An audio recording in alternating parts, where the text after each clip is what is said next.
Assalamualaikum warahmatullahi wabarakatuh. Perkenalkan, nama saya Ilham Jaya Ferdiawan. NPM saya 23110 400. Pada kesempatan ini saya akan mempresentasikan laporan yang berjudul pengujian sistem menggunakan metode black box testing pada website OpenCart Demo. Pengujian ini harus dilakukan untuk mengetahui apakah setiap fungsi pada website OpenCart Demo dapat berjalan sesuai dengan kebutuhan pengguna tanpa melihat kode program yang digunakan. Pada halaman pendahuluan, pada bagian benar ini dijelaskan bahwa pengujian perangkat lunak merupakan salah satu tahapan penting dalam pengembangan sistem. Pengujian bertujuan memastikan setiap fitur bekerja dengan baik sebelum digunakan oleh pengguna.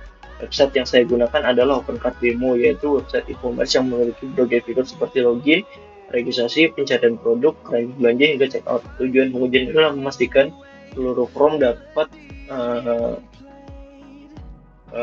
menerima input yang benar, menolak input yang salah, serta menampilkan validasi hal yang sesuai apabila terjadi kesalahan. Ruang lingkup dan objek pengujian. Pengujian dilakukan pada 9 form utama yang terdapat pada website OpenCart Demo, yaitu form login, form register, form search product, form contact us, form shopping cart, form checkout, form edit account, form check password, form newsletter subscription. Website yang digunakan dapat diakses melalui alamat demo.opencart.com. Sistem ini dipilih karena memiliki fitur yang lengkap sehingga cocok dijadikan objek pengujian black box testing. Metodologi pengujian. Metode yang digunakan pada penelitian ini adalah black box testing, yaitu metode ini menguji fungsi sistem berdasarkan masukan dan pengeluaran tanpa melihat struktur kode program. Pada step form, saya memberikan beberapa skenario, yaitu input valid, input tidak valid, field kosong, formatted yang salah, dan beberapa kondisi khusus sesuai fungsi form. Seluruh hasil pengujian kemudian dibandingkan dengan hasil yang diharapkan dan dikomunikasikan menggunakan screenshot. Berikutnya, form pertama yang diuji ini ialah login. Pada form itu terdapat 5 skenario pengujian. Pertama, login menggunakan email yang benar dan hasil pengujian berhasil masuk ke sistem. Kedua, password yang salah menghasilkan kesalahan. Ketiga, field dikosongkan sehingga sistem menampilkan validasi. Keempat, email dengan format yang salah ditolak oleh sistem. Kelima, dilakukan pengujian menggunakan karakter SQL injection dan setiap tetap menolak. Login. Setelah skenario pada form login berhasil sesuai dengan yang diharapkan, selanjutnya ini adalah screenshot yang berhasil saya coba. Dari screenshot pertama yang login menggunakan email, file kosongnya. Ini login setelah masuknya, ini menggunakan sandi yang salah, lalu muncul menggunakan email yang salah, menggunakan sandi yang salah, jadi muncul notifikasinya. Ini menggunakan tanpa memasukkan email, yang ini menggunakan email yang salah. Berikutnya adalah form register. Pengujian ini dilakukan terhadap data registrasi lengkap. Email tidak valid, password tidak sama dengan konfirmasi password yang dikosongkan, dan email sudah pernah digunakan. Seluruh pengujian berhasil, sistem mampu menampilkan pesan validasi apabila terdapat kesalahan input. Berikut adalah gambar-gambarnya. Ini form registrasinya, ini registrasi, ini tampilan jika registrasi sudah berhasil. Ini menampilkan registrasi tapi akun sudah dibuat. Ini memasukkan dengan email yang salah. Berikutnya ada data produk. Selanjutnya adalah from source produk. Saya mencoba mencari produk yang tersedia. Produknya tidak tersedia, pencarian kosong, karakter khusus, dan pencarian berulang. Sistem berhasil menampilkan produk ketika data ditemukan dan memberikan informasi apabila produk tidak tersedia. Hasil pencarian juga konsisten ketika dilakukan berulang kali. Berikut adalah saat saya mencari from iPhone, muncul iPhone.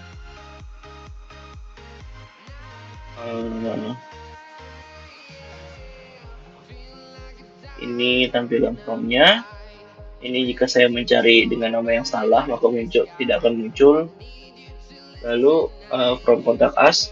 Berikut pengujian dilakukan menggunakan data yang benar, email yang salah, yang kosong, nama yang terlalu pendek, dan isi pesan terlalu pendek. Sistem berhasil melakukan validasi pada setiap kondisi sehingga pengguna memperoleh informasi apabila data yang dimasukkan belum sesuai. Ini tampilan screenshotnya dalam form kontak us-nya.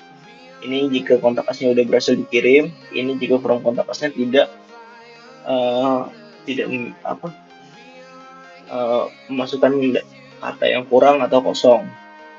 Berikutnya masuk ke from shopping cart. Pengujian dilakukan dengan menambahkan produk ke keranjang, mengubah jumlah produk, menghapus produk, serta memasukkan jumlah yang tidak valid.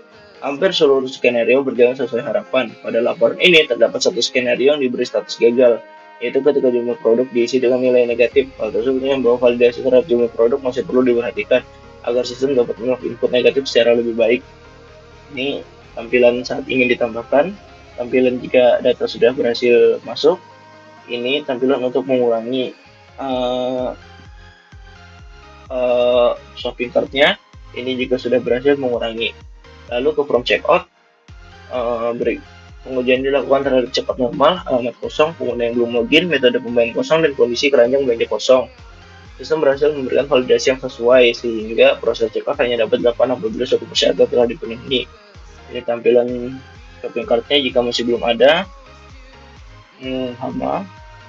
Lalu ini jika tampilan shopping cart-nya sudah ada. Ini shopping ini jika sudah ditambahkan. Lalu ini adalah shopping cart saat masukkan alamat. Nah ini jika alamat yang dimasukkan sudah benar. Lalu ke from edit akun, pengujian meliputi perubahan nama, email yang salah, nama kosong, nomor telepon yang berisi huruf, serta penyimpanan data tanpa perubahan. Seluruh skenario berhasil dijalankan dan sistem memberikan validasi sesuai kebutuhannya. Ini saat edit akun, ini tampilan saat mau saya ubah, sudah berhasil maka akan jadi seperti ini. Lalu ke from change password, pengujian dilakukan menggunakan password yang benar, password terlalu pendek, konfigurasi password yang berbeda, password kosong, dan pengguna password lama. Sebagian besar skenario berhasil pada laporan tersebut terdapat satu skenario dan satu gagal dan kondisi password kosong, sehingga validasi masih perlu diperbaiki dari website ini. Ini tampilan penggantian passwordnya jika berhasil mengganti password. Lalu ini jika password yang dimasukkan tidak sesuai saat sudah diganti. Lalu ke from newsletter, yaitu form terakhir. Pengajuan dilakukan dengan subscribe, unsubscribe, kondisi belum login, refresh halaman, dan submit berulang. Seluruh skenario berjalan sesuai dengan yang diharapkan dan status newsletter berhasil berdiri tanpa menimbulkan kesalahan. Ini saat tampilan subscriptionnya. Ini jika subscription berhasil, ini juga subscription sudah berhasil. Untuk yang terakhir nih, untuk kesimpulan, berdasarkan hasil pengujian menggunakan metode black box testing dapat disimpulkan bahwa website OpenCart demo memiliki fungsi yang berjalan dengan baik. Pengujian dilakukan terhadap 9 form utama dengan total 45 skenario pengujian. Secara umum, sistem mampu menerima data yang valid, menolak data yang tidak valid, serta menampilkan pesan validasi sesuai kondisi yang diuji. Beberapa skenario yang diberi status gagal menunjukkan masih terdapat bagian yang dapat ditingkatkan, khususnya pada validasi input tertentu. Dari hasil tersebut dapat disimpulkan bahwa metode black box testing efektif untuk menguji fungsi sistem dari sudut pandang pengguna tanpa perlu melihat kode program, serta membantu menemukan bagian sistem yang masih memerlukan perbaikan. Demikian presentasi dari saya. Terima kasih atas perhatiannya. Wassalamualaikum warahmatullahi wabarakatuh.